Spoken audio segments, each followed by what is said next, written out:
For almost 3 years now, economists and analysts have been predicting a recession just around the corner. But as we approach the end of 2025, the recession still hasn't arrived.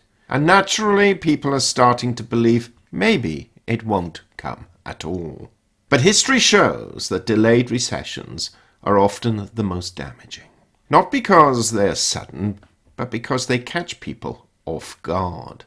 Today I want to explain why the data increasingly points to 2026 as the year the downturn finally breaks through.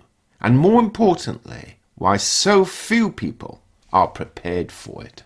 So let's begin with the first and perhaps the most misunderstood factor, the quiet build-up beneath the surface.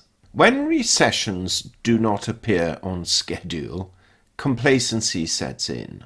Markets stop pricing risk accurately. Consumers feel cautiously optimistic. Governments breathe a sigh of relief. But underneath that calm exterior, several slow-moving pressures have been building consistently for years. None of them have been resolved. They've simply been postponed. And the single most important of these pressures is the cost of money. For the first time in nearly 2 decades, governments, businesses, and households have been forced to operate in an environment where interest rates actually matter. And although rates have peaked, they haven't fallen meaningfully as yet.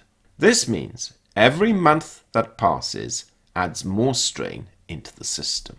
And this leads directly to the next major force we need to examine, the refinancing cliff of 2026. This is the part almost nobody in mainstream commentary is talking about. A huge wave of government, corporate, and commercial debt comes due between mid-25 and the end of 2026. Much of this debt was originally issued when interest rates were close to zero. Refinancing it today means moving from 1 or 2% to 5, 6, or even 7 perhaps. That increase alone is enough to push many weaker companies into survival mode. But here's the crucial point. The peak refinancing pressures do not hit in 2025. They hit in 2026. This is one of the key reasons the recession hasn't arrived yet. The real financial squeeze hasn't reached the balance sheets, but it will, and when it does, the economic picture changes very quickly. Now, before we get there, though, we need to look at another essential pillar, the consumer. Consumers haven't collapsed, but they are clearly under growing pressure. In the United Kingdom, the United States, and across Europe, arrears have risen steadily on credit cards, car loans, and mortgages. Savings rates have fallen. Emergency funds are shrinking.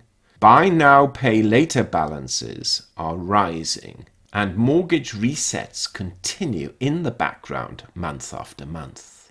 Households haven't broken, but they are tired. And this matters because when consumer spending begins to soften, even slightly, businesses feel it immediately. Hiring slows, profits weaken, investment pauses, and the early signs of recession begin to form. It rarely starts with a dramatic event. It starts with a quiet turning of the circle. And that brings us to the next major pressure point, corporate fragility. Corporate earnings throughout 2024 and 25 were supported by cost-cutting, hiring freezes, and reduced investment. In other words, companies did not grow because conditions improved. They survived by squeezing their operations. That isn't sustainable. In 2026, businesses will face higher refinancing costs, weaker consumer demand, tighter credit conditions, and rising wage pressures. It's exactly the kind of environment where weaker firms begin to fail, stronger firms become cautious, and confidence starts to shift. So the key question is, why 2026 and not 2025? The answer is timing. Most major global elections took place in 2024, and governments in several countries implemented measures to stabilize the economy, support confidence, and soften the impact of rising rates. The effects of those policies helped carry growth into 2025. Central banks, meanwhile, have been cautious about cutting rates too quickly, which has stretched the cycle a little further. But none of these supports last indefinitely.